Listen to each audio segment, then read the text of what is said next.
إمام وەک ئەنجومەنە کوردی دبینن ئەفساڵێک دەرباست بێ سەر بنچاوکردنا بەڕێز مناضل و خەباتکەر و تێکوشەر عەبدوڕحمان ئاپۆ لە عەفرینە ئەندامێ سەرکردە پارتیا پەدەکەسێ ئەندام دە ئەنجومەنە نیشتیمانیا کوردیدا ئەم دبینن بێ مەعنەیە شەر جهێ شەرمەیە جهێ شەرمەزاریەیە هەگەر پەیە دێش خۆ فەدی گربانە ئەڤ ئینسانێ هەنێ و ئێ وەکەوی خەباتکەر و تێکوشەر نەدگرتن خستنە زیندانێ خۆدا و بنچاو نەدکردن حەتانی نها و کەسێک نزانێ جارەنووساوی حتى عەفرین ji destê wa çû li hemû ciya şikestin anîn hetanî niha zindanê dibin destê wana de zindankerê wana hetanî niha kes nizanê li ku derê ne pîreka Apo Abdurrahman Apo zarokê wê diya wî ehlê wî na lê dipirsin xelkê wî na û partiyê layîngirê encûman û xelkê encûmena Kurdî li pirsin bo çi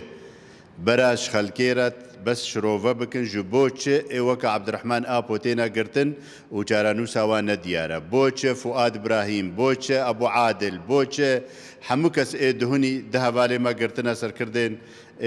تفگرا خورتا و طلبه و خندکارا گرتنا جو بوچه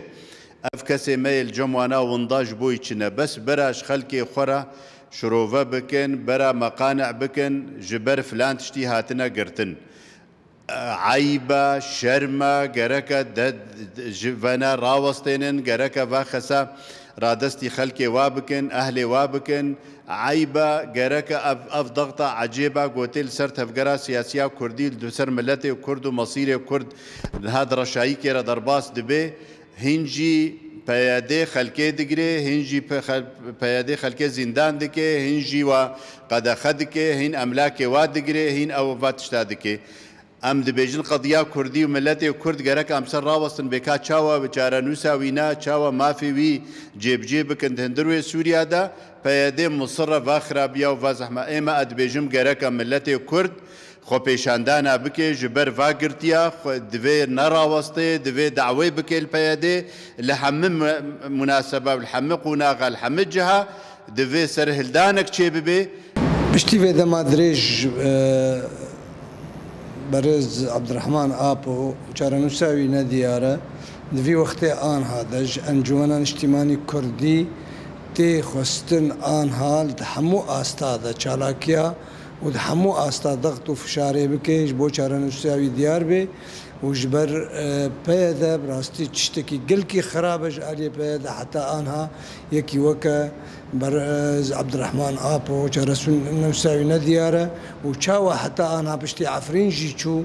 ew li Efrînê hatibû girtin piştî Efrîn jî çû heta anha Abdurrahman Apo çarenûsawî nediyare û mixabin îro roj jî gerek eynî em baş dengê xwe bilind bikin anha serkirdên peyede derdikevin behsa kurdewariyê û kurdîtiyê dikin ئەڤایا شتێکی گەلکی خراپە و ئەڤایا دەبێژم هەنێک دەڕەو تێدەهێنن ئێگۆ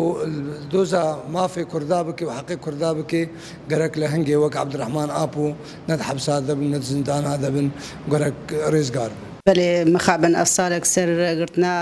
مع مستوى عبد الرحمن أبو درباز دبي هين حطان ها كسنزان بيجارة نبيساوي شيء بالكويدة كيه بيدي عبد الرحمن أبو قرتن سر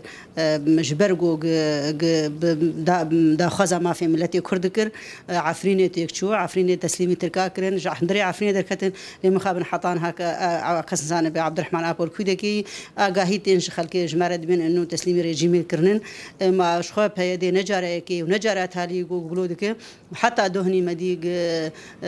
هجومي مالا د اندامي بارتي ديمقراطي كردستان كرن دهام وشورش روجانه هجومي مالا خلقي دقرن وبنيفي شفيه ترسيج وان شي دكن بسعري تشكري دون هجومي مالا خلقيش مالي وان در دخن وان دبن بسبب ملتي كرد بالتفاعي د ترسيد عايش د هندري كردستان السوري ملت بباجار حمام ملتي كرد هندري كردستان السوري فالا كرن ايغرافيان وايغو ما نجي فقيران كارن بيشتغلن جبر فيدا سلاتا بحيادي ايغو غيرو هندري سوري